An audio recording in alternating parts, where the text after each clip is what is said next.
Madurai Anuppanadi 88வது ward தாய் நகர் குடியிருப்போர் பொதுநல சங்கத்தின் 1ஆம் ஆண்டு பொதுக்குழு கூட்டம் நேற்று நடைபெற்றது.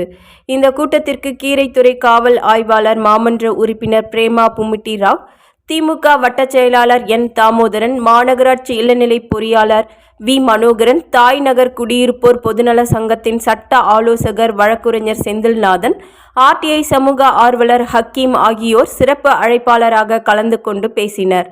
நிகழ்ச்சியை சங்கத்தின் செயற்குழு உறுப்பினர்கள் ஜி. கிருஷ்ணமூர்த்தி ஒருங்கிணைத்தார். சங்கத்தின் செயல்பாடு மற்றும் நோக்கம் பற்றி பி. சரவணன் எடுத்துரைத்தார். தாய் நகர் பகுதியில் பாதாள சாக்கடை அமைத்தல், குடிதண்ணீர், புதிய சாலை, தெருவிளக்கு, குப்பை சேகரித்தல், ரேஷன் கடை மற்றும் புற காவல் நிலையம், CCTV கேமரா அமைத்தல் உள்ளிட்ட அடிப்படை தேவைகளை இந்த பகுதியில் உடனே செய்து தர வேண்டும் என கோரிக்கைகளை பொதுமக்களின் சார்பாக தாய் நகர் குடியிருப்போர் பொதுநல சங்கத்தின் தலைவர் என். முருகானந்தம், துணைத் தலைவர் பி. ஜெயக்குமார், செயலாளர் எஸ். மோகன், இணைச் செயலாளர் வி. மனோகரன், துணைச் செயலாளர் கே. பன்னீர்செல்வம், பொருளாளர் பி. செந்தில்குமார் ஆகியோர் முன்வைத்தனர். அனைத்து கோரிக்கைகளையும் செய்து தருவதாக மாமன்ற உறுப்பினர், வட்டச் செயலாளர், மாநகராட்சி பொறியாளர் செய்து தருவதாக உறுதியளித்தனர். இதில் அப்பகுதி பொதுமக்கள் ஏராளமானோர் கலந்து கொண்டனர்.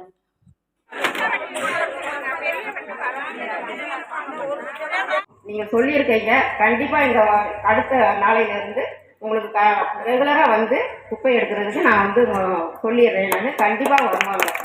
நீங்கள் கண்டிப்பான முறையில் 2026க்குள்ள என்னால் என்ன முயற்சி செய்ய முடியுமோ நேரடியாக உங்கள் சங்கத்தை நான் மட்டும் போகல, உங்கள் சங்கத்திலோட முக்கிய பொறுப்பாளர்களை கூட்டிகிட்டு போய் நேரடியாக உங்கள் சங்கத்தோட லெட்டர் பேடை சேர்த்து 7 லெட்டர் பேடையை வச்சு கண்டிப்பாக கூட்டுறவு அமைச்சர்கிட்ட கொடுத்து அதுக்கு என்ன நான் செய்ய முடியுமோ அதை செஞ்சு கொடுக்குறேன்.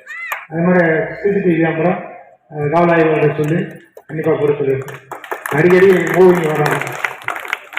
நன்றி. மதுரை மாநகரத்தில் அனுப்பானடி பகுதியில் தாய் நகர் குடியிருப்போர் நலசங்கம் என்ற ஒரு சங்கத்தை உருவாக்கி அந்த சங்கத்திலே இத்தனை பொதுமக்கள் இங்கே திரண்டிருப்பது உண்மையிலே ஒரு மதுரை வாசியாக எனக்கு ரொம்ப மகிழ்ச்சியாக இருக்குது. மற்ற பகுதிகளெல்லாம் இப்படியெல்லாம் வந்து நான் தமிழ்நாடு முழுவதும் போகிறேன். நேற்று கூட ஈரோட்டில் பேசினேன். இப்படியெல்லாம் மக்கள் திரண்டு உட்கார்ந்து ஒரு சங்கம் நடத்தி தங்களுடைய கோரிக்கைகளை கொண்டு செலுத்துவதற்கான மக்கள் எழுச்சிகளே இல்லை, மக்களுடைய ஒற்றுமைகளே இன்னைக்கு இல்லை நாட்டில்.